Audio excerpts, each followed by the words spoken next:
G'day guys, Mac at the Outer Circle. I'll try and keep this video short and sharp because I'm going to be pretty scathing here in my opinion. And that is that reviews are supposed to be exactly that, a review.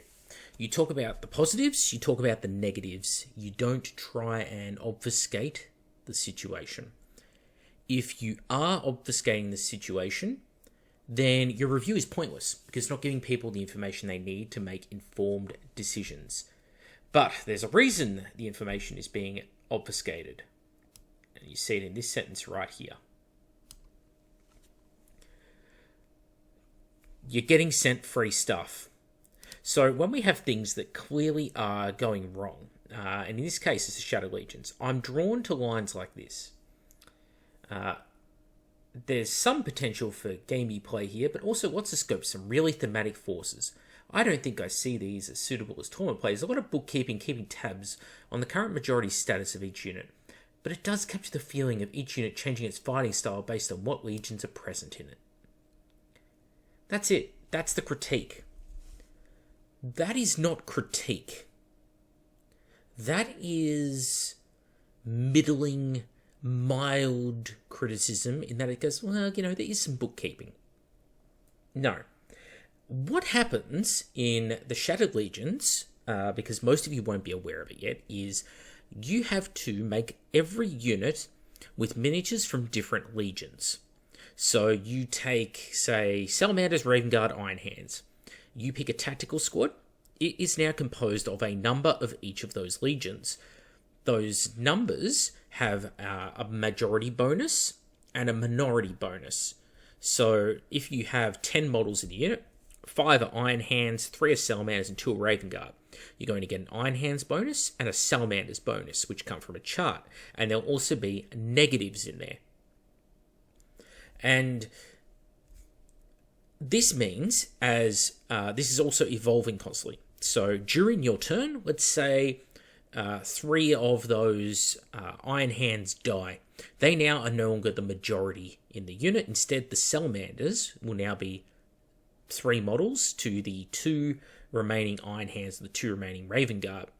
This means that it now becomes a Salamander's majority bonus. So as you lose models in these units, it's constantly cycling through who gets what. If you take... you also have to take characters, obviously, for these different forces. And the characters count towards the majority or the minority in these units. And because units must consist of units such as the Raven Guard, the Salamanders, and the Iron Hands together, you can't take any Legion-specific units. You can't take, say, Fire Drakes anymore at all in your army. So you're now restricted to the vanilla units of the base game. On top of this, some of the Legion rules, such as the Night Lords, state that you must charge, you cannot charge unless you outnumber the enemy. However, for the purposes of this, a Dreadnought model counts as one model. So it can't physically charge ever because it can't outnumber anything at one model. This will get FAQ'd, I would hope. But this, to me, is badly written. And I think any of you listening who would go, hang on, a Dreadnought can't charge because he's got this weird bonus? That seems like a major flaw. And so when you read this highlighted sentence in orange that says, there's some bookkeeping, and it's thematic, is that what you draw from that? Because this, to me, is just the most blatant case of shillery.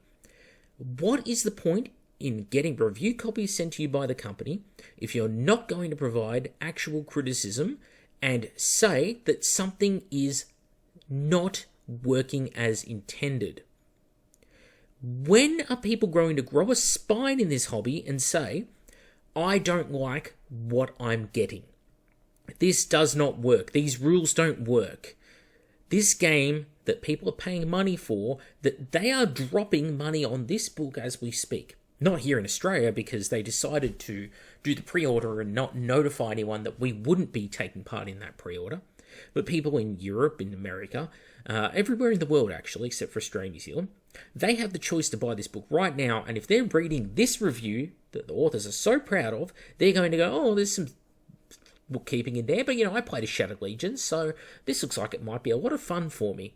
I'm going to realise that they're going to be constantly flopping and flipping through their units rules constantly on every single model in every single unit of the game, counting the models as they go. This is not a review. This is marketing for the company in exchange for getting given free shit, and it's disgusting to me. And I don't care if it annoys the people who wrote the article. If you want, take the criticism. I take criticism all the time. Sometimes I handle it well, sometimes I don't. But this is your chance. Take the criticism for me. I'm reviewing your review and it's shit. Because you're not giving people the information they need to make an informed decision. It's reprehensible. You have traded morals for free stuff. I get given free stuff all the time. I get given free 3D printers. All right. I also knock back a ton of free stuff, especially anything that is a video game tie-in mobile microtransaction stuff. I will not touch it ever because of my moral standard. And when I get offered free things like printers, you better believe there are whole segments in my videos of here's all the problems I encountered. Here's the bad things. Here's the things I don't like. Because that's what a review has to show. If you do not put that into your review, if you leave it out, if you make the decision to give mild critique and you go, well, maybe I won't get free stuff in the future, so what? So bloody what? In movies, in car reviews, in TV shows, reviewers can give honest opinions. We have whole sites dedicated to rating and reviewing things. But for some reason, Warhammer, no. We can't say that this is underwhelming or that these rules are badly written. No. Instead, we say that these rules are characterful. And there is really captures the feeling of each unit changing its fighting style. No. That's not right. That's like someone trying to sell a burnt out old house as rustic. Okay? That's not the truth of it. If you're doing a bloody review, tell people the honest truth. And if it upsets you that I'm deliberately calling you out, that's not my problem. You did it. Everyone, you can go, click on this article, read it for yourself. Get the book, read the rules for yourself. Look at the other reviews talking about this. You take from it what you will, okay? You have the choice right now as a viewer of this channel to not like what I say, but be honest. Be honest with yourselves. Have some fucking integrity if you're a reviewer.